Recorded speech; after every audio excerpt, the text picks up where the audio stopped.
Okay, so we're going to talk about how one uses a single and multiple omics data types in the context of a network reconstruction and a genome scale model. So there's a quote there to Mick Savage, who was the CEO of Acceleris, one of the very few successful software companies in biotech, where he says network reconstructions provide context for content. So companies used to talk about their data, omics data, as content. So I thought that was a good quote. Another one that I opted against was from Harvey Blanche at Berkeley, where he says omics data allows you to know less faster. This is kind of a humorous quote. So let me start with this diagram that I may have shown before.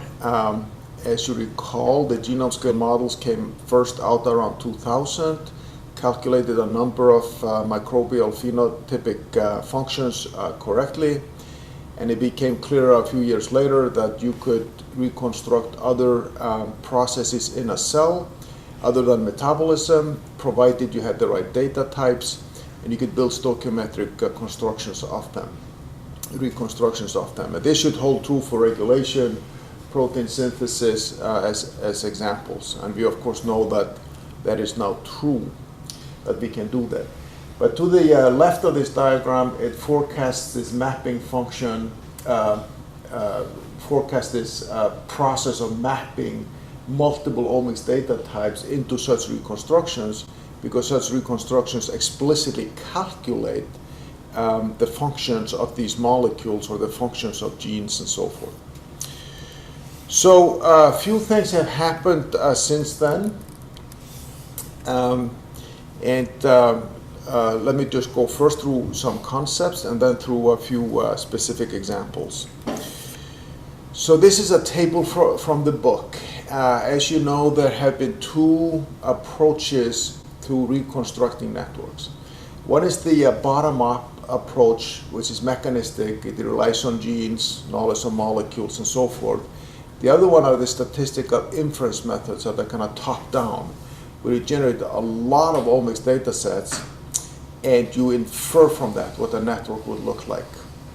Now, it became pretty clear in the early 2000s that statistical inference methods didn't lead to unique network structures. In fact, they led to a lot of them, a lot of candidate network structures that were consistent with the data.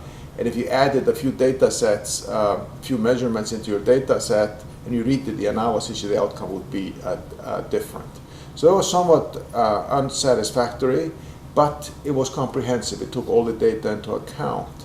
In contrast, the genome scale models tend to be mechanistic and consistent, self-consistent, but they're not complete. They can't account for anything that you haven't built into the model, as an example. So there are contrasting pros and cons of these two methods. And they are actually kind of put together by simply using a reconstruction as a backdrop for analyzing high throughput data, where you can use that as a mechanistic framework to interpret maybe a part of your omics data, but not all. So genome scale models, they provide context for such integration. The networks, the mechanistic ones, allow you to tie together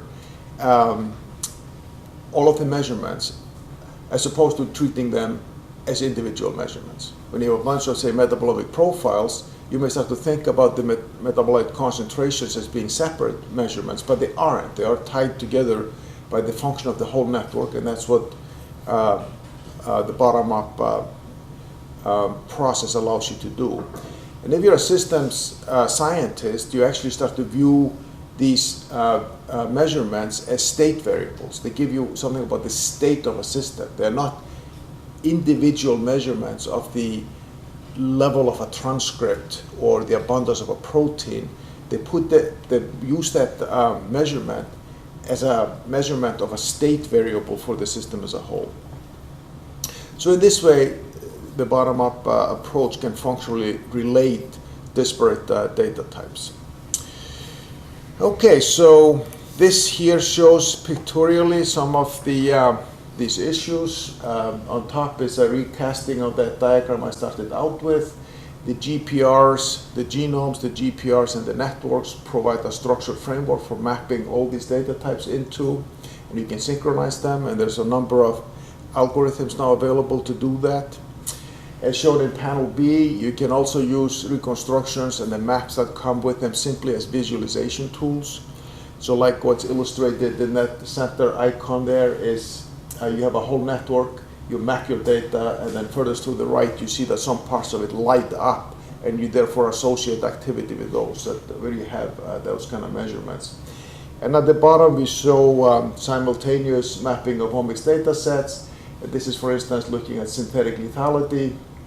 Here you have two parallel pathways, and that little set of I guess yellow and blue squares to the bottom of that diagram shows the outcome of synthetic lethal screens. So for instance, gene 1 and 2, which are the first two parallel set reactions in a parallel pathway, if you knock them both out, you get a synthetic lethal. But if you knock some of the other genes out further down, you don't get a synthetic lethal. That's what that first 2x2 part of that square shows. And so forth. So you can analyze flux states, synthetic lethality, and so forth in the context of a network. So there are a few major classes of applications that follow from this, and let me just describe them briefly. The first one is visualization, topological enrichment of activity. Just you have a network, you look at its topology, you map the data, and you, by looking at variations in the data, it may just flag for you what parts of the network are changing in their activity state. Another class of application is to use data basically as constraints.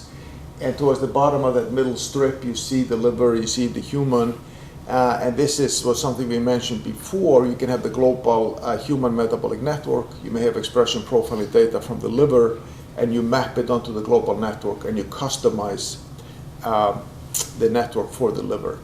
Now, it turns out a fair number of the genes in the liver have circadian rhythms in their expression, and this includes metabolism. The metabolic state of the liver goes through circadian rhythms, and expression profiling is available throughout the 24-hour cycle, not for humans, but for some animals. And you can therefore just map them in a time series, and you can see how the metabolic functions of the liver is likely to change over time. And then the third application that we have seen already here and there is to do a computational prediction and then compare it to the data you have. So you basically try to predict a phenotype or even a full molecular phenotype, and you compare it to the data that you have. So these are three classes of applications of data mapping that have been practiced. So what I'd like to do is to show you just a couple of examples in each category.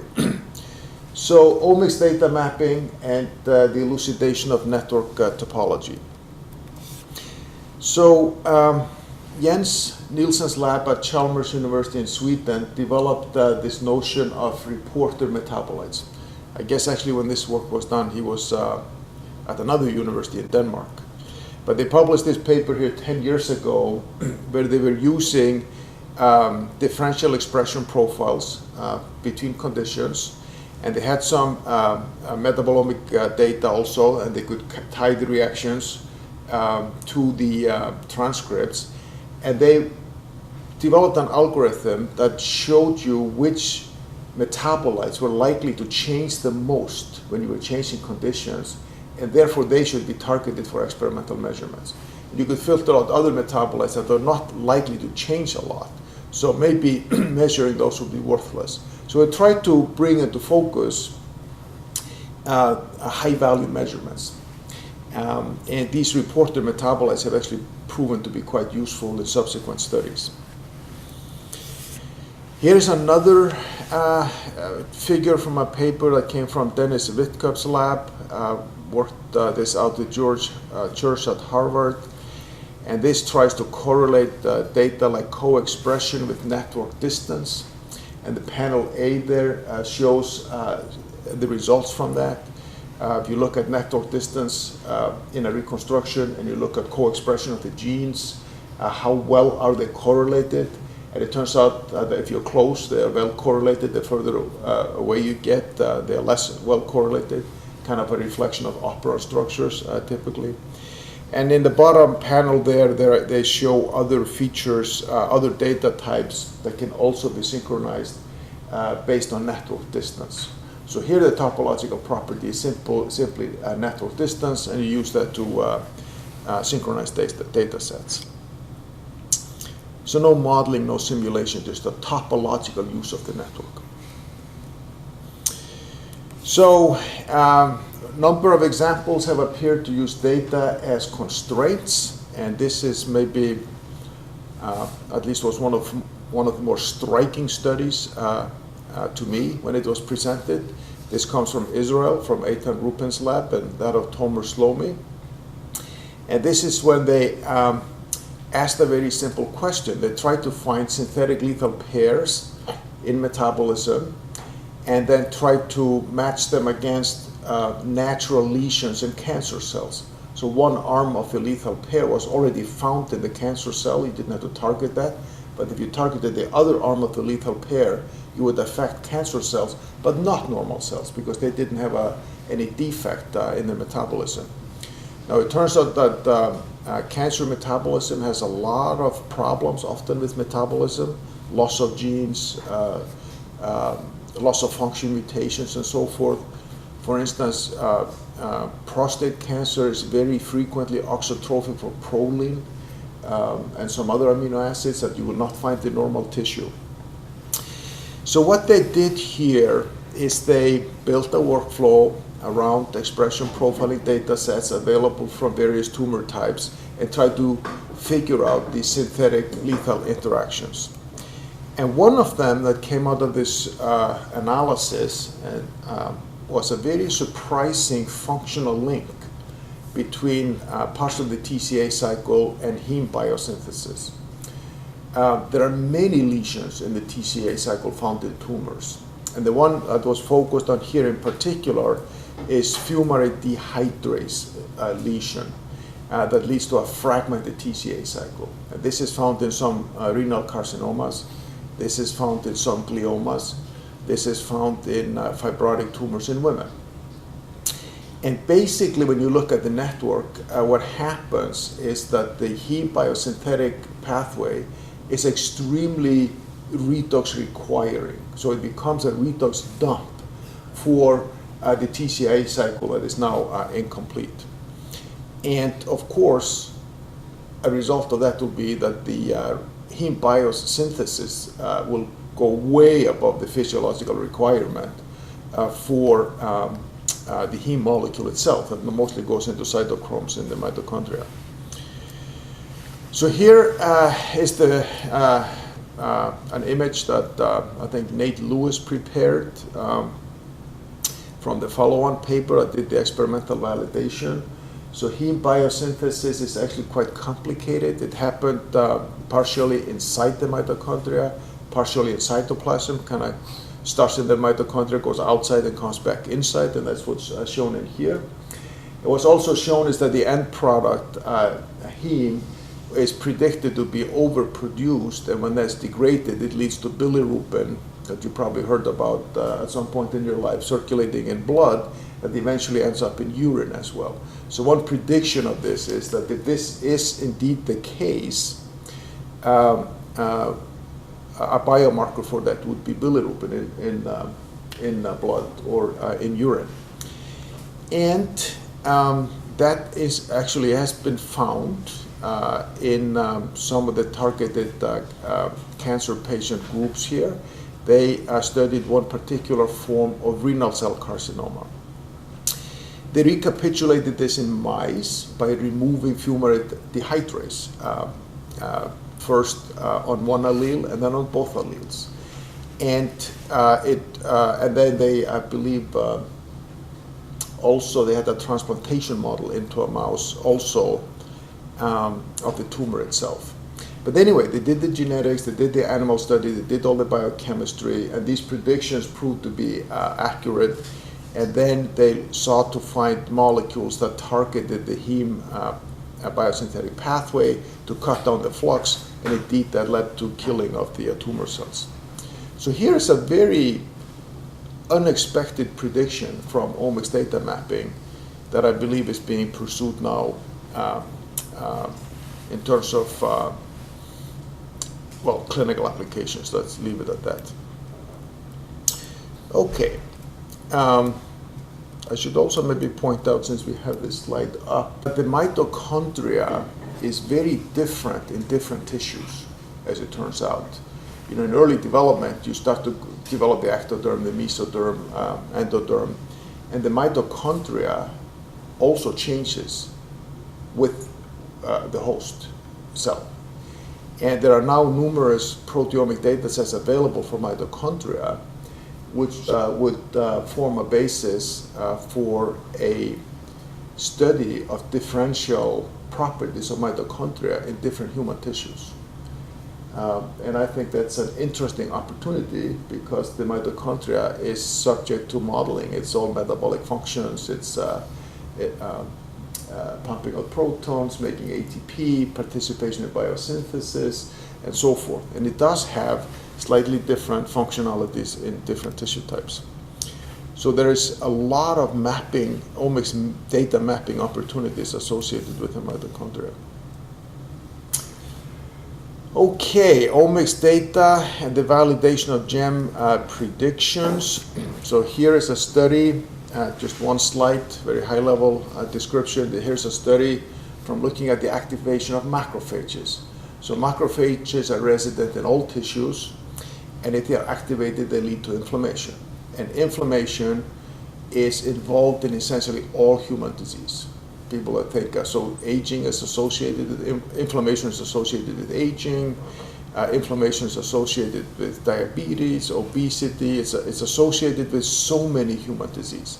If you go through a department at a medical school and talk to all the faculty, more than half of them are dealing with inflammation directly or indirectly. So the question of what triggers macrophage activation is very fundamental. It's extremely important. So this here is a study that was actually done by Arash Bordbar that spoke here earlier, where a collection of transcriptomic, proteomic, and metabolomic data was mapped onto Recon-1 to build specific models of macrophage metabolism. And some of the circled metabolites in these diagrams are indeed the reported metabolites that I mentioned earlier. And so there are measurements available for some of those. And what these screenshots here of pathways show is that there is a distinct set of pathways that's associated with a macrophage in an activated state and a macrophage in a suppressed state. Those are the blue images here.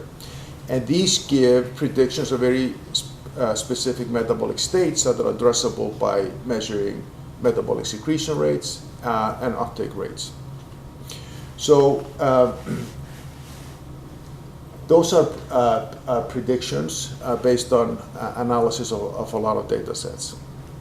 And what is shown in that color-coded strip to the right is a comparison of experimental data and computational data. So the computational data is in the first column, and it shows activated and suppressed genes in red and blue. And the column, the second column is experimental data from, I believe it was murine macrophages that were activated by LPS. And you see this wobbling of metabolism between these two swaths of processes that represent activation and suppression is recapitulated experimentally. Furthermore, we showed earlier in the class the pathway usage in a macrophage without a TB pathogen in it versus not. And it turns out that the infection of lung macrophages with TB puts the macrophage into the suppressed metabolic state by the coupling, the metabolic coupling between this intracellular pathogen and the host. So here's a very important metabolic balancing problem that has been addressed by using a combination of genome scale model and omics data mapping. So this is a very brief survey or description of what has been done by mapping omics data onto reconstruction. So we now have a lot of these omics data types, and they're growing and growing. For instance, a recent one is ribosomal profiling on a genome scale, so you can see exactly where the ribosomes are on a transcript, and that maps onto the translation process in a me model, for instance. So there's more and more omics data types becoming available to us, and you can map them into these comprehensive models. So the mapping can happen. The nice thing about the networks, as emphasized here with the early slides, is that they can deal with all these disparate data types at the same time.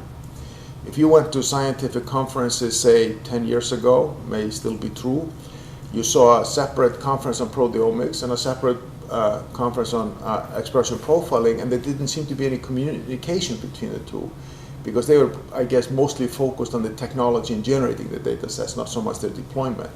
But in the last few years, the pressure, the need to integrate multiple omics data sets has really grown, because these data sets are, coming out, oozing out of labs left and right, and we're not learning enough from them.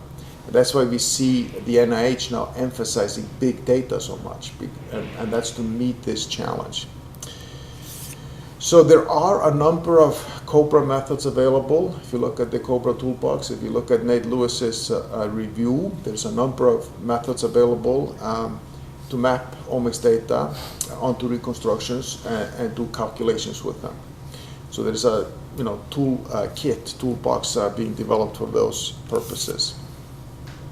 We do know already from many studies that we have done as a community coming from different research labs, that a reconstruction will basically increase the resolution of understanding of an omics data set.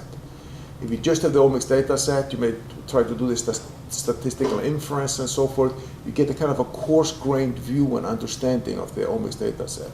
If you map it against a genome scale reconstruction, you get a much finer resolution view, because you're building into the analysis already a lot of the fundamental processes that this data should reflect.